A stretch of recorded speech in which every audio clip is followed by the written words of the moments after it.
Welcome to the Syncopator Familius podcast. I'm Greg Richter. I want to do something a little different this week. I wanted to do a short commentary on 3 items in the news. The first one is something I thought would be somewhat self-explanatory or self-evident, I should say, in 2019, but maybe it's not for everybody, so that's why I'm doing something on it, because clearly it's not for everybody, especially a person who is running to be the chief executive of a state.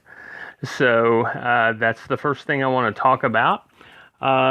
It's about a guy whose name is Robert Foster. He is a state representative in Mississippi. He's running to be governor.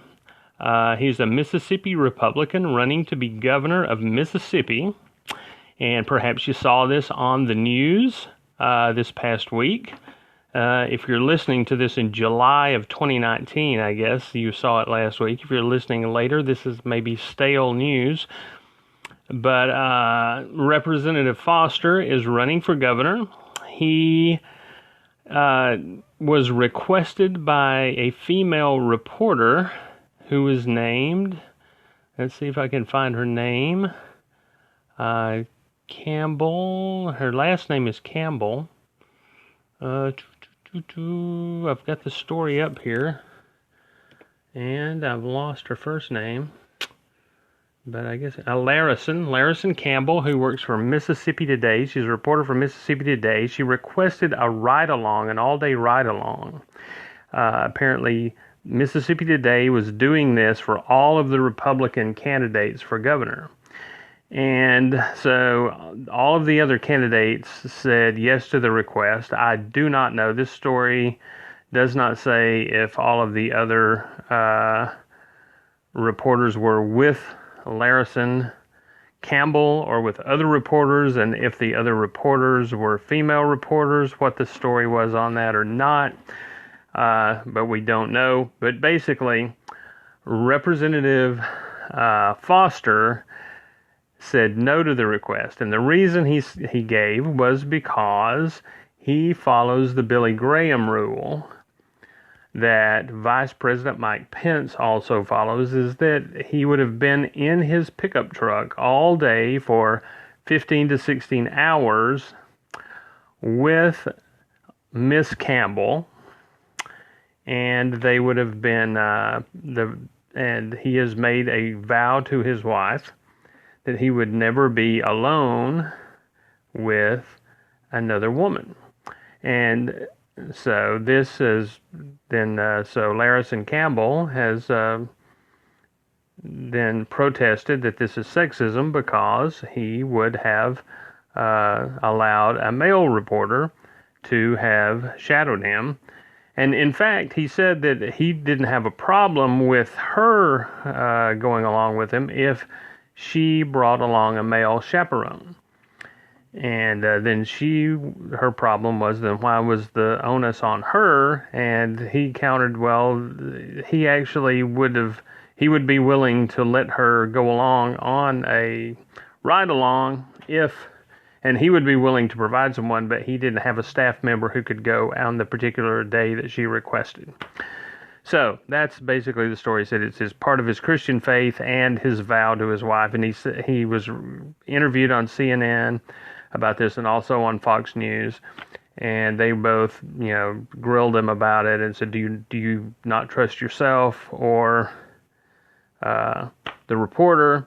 And he said, no, it wasn't either of that, but it was the perception in society and also the vow that he made to his wife, which, as a Christian myself, I say, he did make a vow to his wife, and I respect that, and he should certainly keep the vow, and I would not advise him not to keep his vow or to violate his beliefs, certainly, and so this is not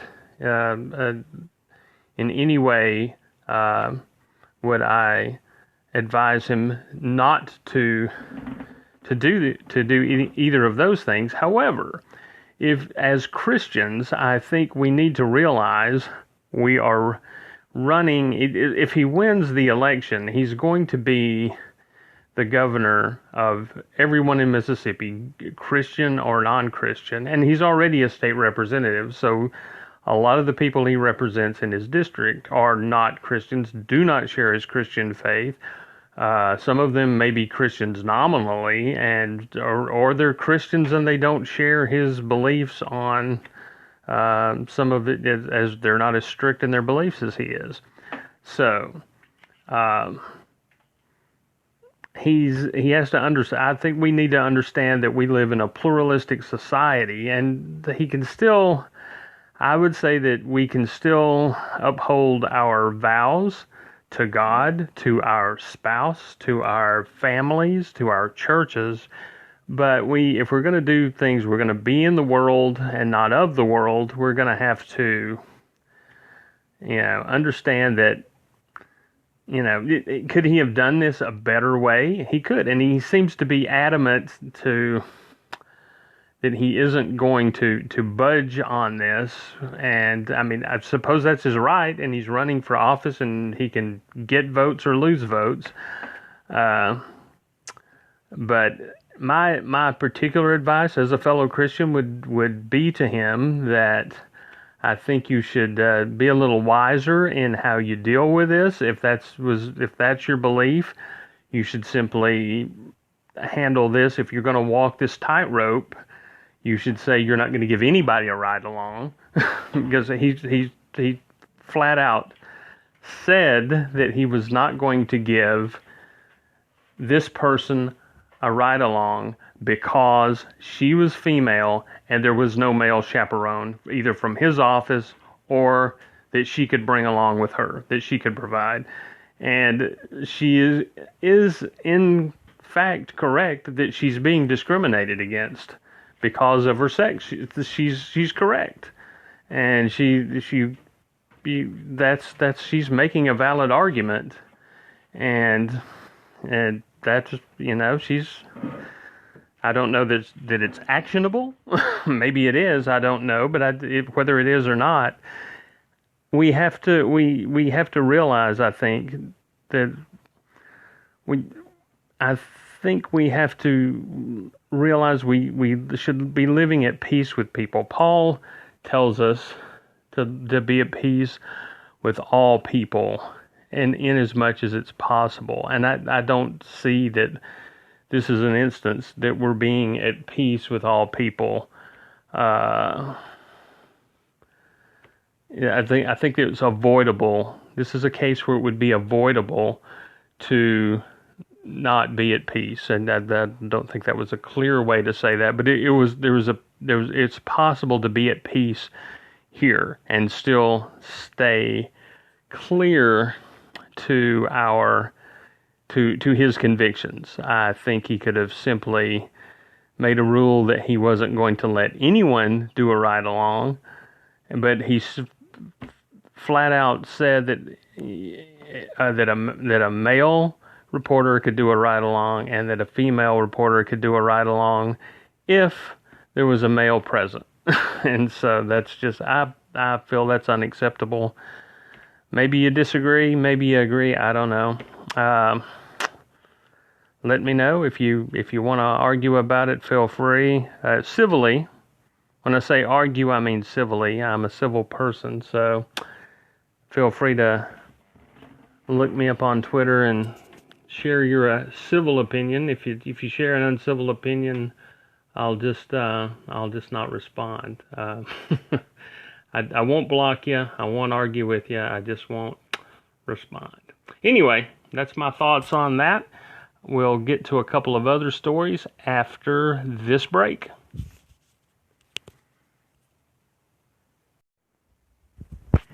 Okay, the last two stories are a couple of Christian business news stories. The first one is about Chickfila, and for some reason, the USA Today business section decided to write about how much money Chick-fil-A is losing by not opening on Sunday. And I don't know exactly the reason, as I said, why they decided to do a story on this. But the headline is Chick-fil-A isn't open on Sundays. It's missing out on more than $1 billion in sales. Now, I, by trade, am a journalist, and for 20 years, I was a copy editor, and I wrote headlines for a living. Now, that's the headline, and if you read the story, there's no evidence to support that headline.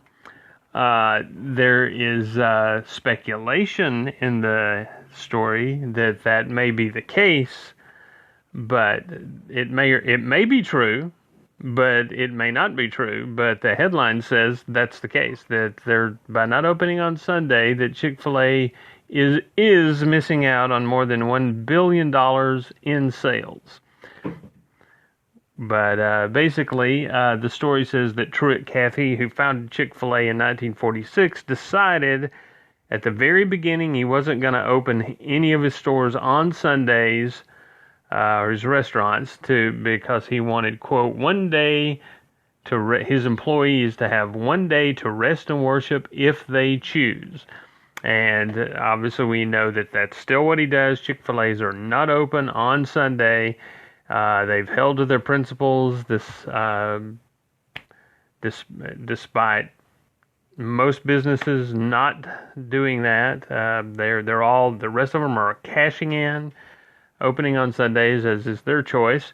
And the way USA Today came up with this figure of $1 billion was basically by looking at how much McDonald's makes, although they admit McDonald's does not disclose traffic by day.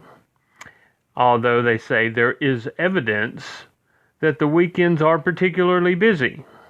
They don't tell us what it is, but they say that there is evidence, though they don't share it with us. And then they say, which means that McDonald's may post 15% of its sales on Sunday. And as a result, Sundays could bring in sales of at least $1.2 billion. So that makes them believe that that's how much, if Chick-fil-A has a similar traffic pattern, that's how much they don't know that that's how much McDonald's makes. That's if Chick-fil-A's traffic pattern is similar, that's how much they could be making. They have no idea. This is just strictly a speculative story. And why does this bother me? It doesn't bother me as a Christian. It bothers me as a journalist. As Jerry Seinfeld once said, it bothered him as a comedian. It didn't bother him as a Jewish person. It bothered him as a comedian. This doesn't bother me as a Christian. It bothers me as a journalist. And so this just seems like it's not necessarily poor journalism. It just seems like sloppy journalism to me, because I see, one, I don't know why the story was there. The story gives us no reason why it was written, and it gives us no concrete facts as to why it was written. And as a Christian, I also just I don't know that I can look at the story and say, for all I know, this story could be, we might have seen more money, we might have seen less money. For all we know, or as a non-Christian, we might have seen less money made if Truett Cathy had stayed open on Sundays. Something bad might have happened, and his business might have sunk. Or, just from a Christian perspective, perhaps God blessed him by simply doing what God laid on his heart.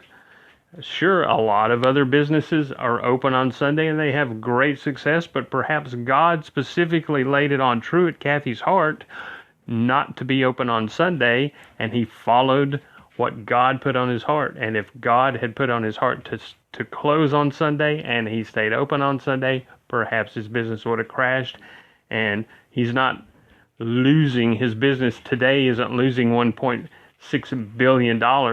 It would have lost everything because God wouldn't have blessed it, and it would have never gotten past the first restaurant. The first restaurant would have failed, and now we would have seen nothing. So that's my 10 cents on that. The last story, which is also a Christian business-related story, is about a long-time favorite of mine, the Christian Book Distributors. Years ago, when I first became a Christian, I was going to change the world by buying Bibles. I was going to give Bibles to everybody I met. I was going to be a great evangelist, even though I was an incredibly shy person, and I was not going to go up to everybody I knew and grab them by the collar and tell them that, preach the gospel to them and tell them the 4 spiritual laws and save them. But I could give them a Bible, I thought. And I didn't really end up doing that, but I sure bought a whole bunch of Bibles. And I bought them from Christian Book Distributors.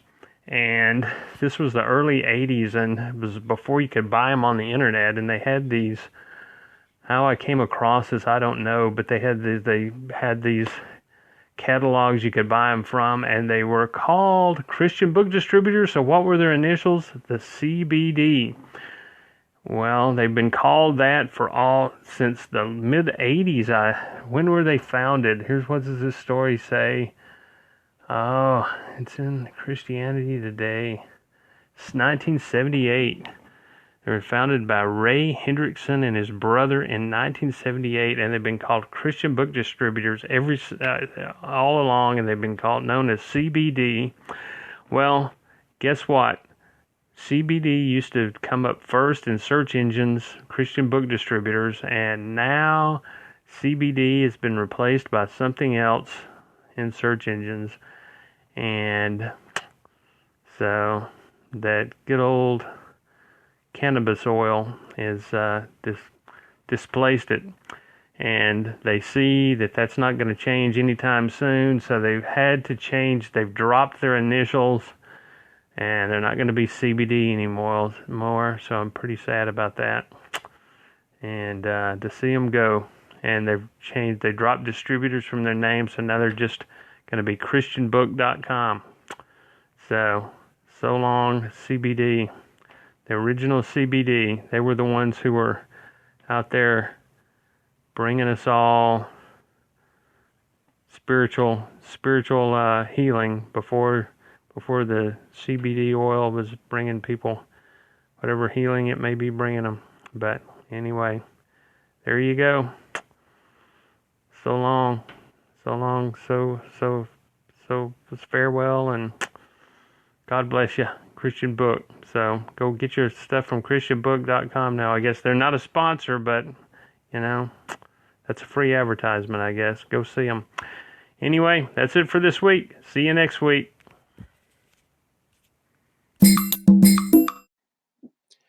Thanks for listening to the Syncopator Familius podcast. Copyright 2019 Pharaoh's Drawers Productions. You can download my free ebook, The Beatitudes and Other Spiritual Lessons from Everyday Life, at smashwords.com.